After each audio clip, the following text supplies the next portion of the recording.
नमस्ते, मेरा नाम डॉक्टर दीप्ति शर्मा है। मैंने अपना एमबीबीएस कस्तूरबा मेडिकल कॉलेज से किया है। उसके बाद मैंने अपना एमडी जनरल मेडिसिन और DM endocrinology SMS medical college Jaipur से किया है। मैम, मेरा पहला सवाल है, एंडोक्रिनोलॉजी या हार्मोन रोग विशेषज्ञ क्या होते हैं और कौन से मरीजों को परामर्श एवं इलाज देते हैं? एंडोक्रिनोलॉजी या हार्मोन रोग विशेषज्ञ एक स्पेशलिस्ट ब्रांच है जो सारे हार्मोन रिलेटेड बीमारियों का उपचार और ट्रीटमेंट करते हैं। हार्मोन हमारे खून में ऐसे पदार्थ या केमिकल सिग्नल्स होते हैं जो हमारे शरीर की डे टू डे फंक्शनिंग को कंट्रोल करते हैं, चाहे वो हमारी भूख हो, हमारा वज़न, हमारा हाइट, हमारा बीपी, हमारा शुगर या हमारे अन्य ऑर्गन्स जैसे हमारा दिल, दिमाग, हमारी हड्डियों की तंदुरुस्ती में भी हमारा हेल्प करते हैं। हार्मोन की कमी या बढ़ने से काफ़ी लक्षण आ सकते हैं और उसी के लिए आपको एक एंडोक्रिनोलॉजिस्ट से मिलना चाहिए। मैम, भारत को डायबिटीज़ कैपिटल कहा जाता है। डायबिटीज़ यानी मधुमेह में आप एंडोक्रिनोलॉजिस्ट की भूमिका को कैसे बताएंगे? आपने बिल्कुल सही कहा। डायबिटीज़ को इंडिया को diabetes capital of the world बोला जाता है। यहाँ पे करीबन हर 10 व्यक्ति में एक व्यक्ति डायबिटीज़ का शिकार है और करीबन 50% मरीजों को पता भी नहीं होता है कि वो डायबिटीज़ की बीमारी उनको है।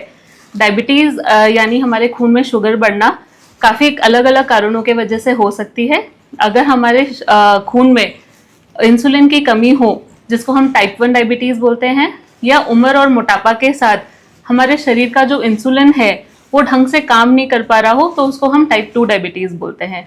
इसके अलावा डायबिटीज़ बच्चों और गर्भावस्था में भी हो सकती है।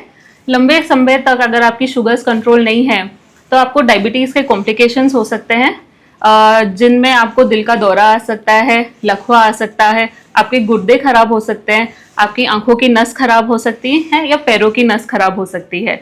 आपके एंडोक्रिनोलॉजिस्ट की भूमिका उसमें आती है कि वो आपकी शुगर्स कंट्रोल रखें और आपको डायबिटीज़ के कॉम्प्लिकेशन से बचाएं।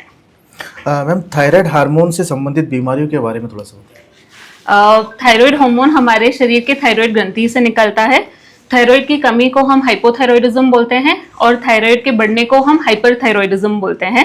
अगर आपको सूजन हो रही हो, आपका वजन कम या बढ़ रहा हो, आपको भूख कम या ज़्यादा लगती हो, आपके मासिक धर्म में कोई दिक्कत हो, बाल झड़ रहे हो, चिड़चिड़ापन या घबराहट हो, पसीना ज़्यादा आता हो, कंपन हो हाथों में, तो आपको एक थायराइड रोग स्पेशलिस्ट यानी एंडोक्रिनोलॉजिस्ट से मिलना चाहिए।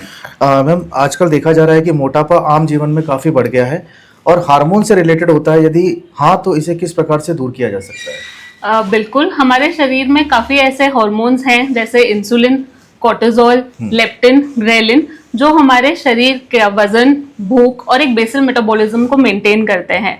अगर इन हार्मोनल में इम्बैलेंसेस हो तो एक व्यक्ति को मोटापा हो सकता है। मोटापा के कारण भी हमारे काफ़ी अलग अलग बीमारियां हो सकती हैं, जैसे दिल का दौरा या लकवा आना। अगर आपको मोटापा है, सबसे पहले अपने हार्मोनल इम्बैलेंस की जांच करवानी चाहिए और उसके अलावा हमारे पास अभी अच्छी दवाइयां हैं जिससे हम आपका वजन कम करने में आपका मदद कर सकें। अगर हम मेटाबॉलिक डिसऑर्डर की बात करें तो मोटापा के अलावा अगर आपको दुबलापन हो या आपका बीपी हाई या लो हो रहा हो या आपकी हड्डियों में कमजोरी हो या कोलेस्ट्रॉल की बीमारी हो, तो ये सब भी हार्मोन की दिक्कत की वजह से होते हैं। मैम, महिलाओं में किस तरीके से हार्मोन से संबंधित बीमारियां देखने को मिलती हैं? अगर हम महिलाओं की बात करें तो अगर आपके मुंह पे मुहासे हो या मुंह या शरीर पे अनचाहे अत्यधिक बाल हो, वजन बढ़ रहा हो और मासिक धर्म में अनियमितता हो, जिसको हम पॉलीसिस्टिक ओवेरियन सिंड्रोम बोलते हैं, तो ये सब हार्मोनल इम्बैलेंस के लक्षण हैं। अगर हम मासिक धर्म की बात करें तो हार्मोनल इम्बैलेंस के कारण वो कम या ज़्यादा भी हो सकता है। अगर मैं स्पेशली वृद्ध महिलाओं की बात करूं जिनमें मासिक धर्म बंद हो गया है, जिसको हम मेनोपॉज बोलते हैं, उसके भी जो लक्षण है वो हार्मोन की कमी के वजह से होते हैं। अगर एक कोई दंपति कपल में बच्चे ना लग रहे हो कोशिश करने के बावजूद, तो दोनों महिला या पुरुष में वो हार्मोन की कमी के वजह से हो सकता है।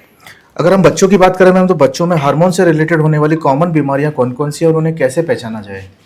अगर आपका बच्चा की हाइट नहीं बढ़ रही है या उनकी ग्रोथ एकदम से रुक गई है, उनका वजन नहीं बढ़ रहा हो या कैल्शियम और विटामिन डी डेफिशिएंसी की वजह से उनके हड्डियों में कमजोरी या हड्डियों का आकार में बदलाव हो, तो ये सब हार्मोन रिलेटेड समस्या हैं। अगर मैं थोड़े बड़े बच्चों की बात करूं जिनमें जो शारीरिक विकास होना चाहिए, जैसे लड़कों में उनकी दाढ़ी आना या लड़कियों में उनका मासिक धर्म चालू होना या छाती बनना, अगर वो समय से पहले या समय के बाद हो रहा है तो ये भी हार्मोनल इम्बैलेंस के इंडिकेशन है।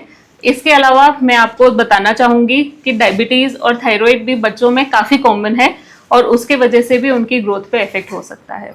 क्या ऐसे सामान्य लक्षण होते हैं जब किसी व्यक्ति को हार्मोन रोग विशेषज्ञ की सलाह लेनी चाहिए?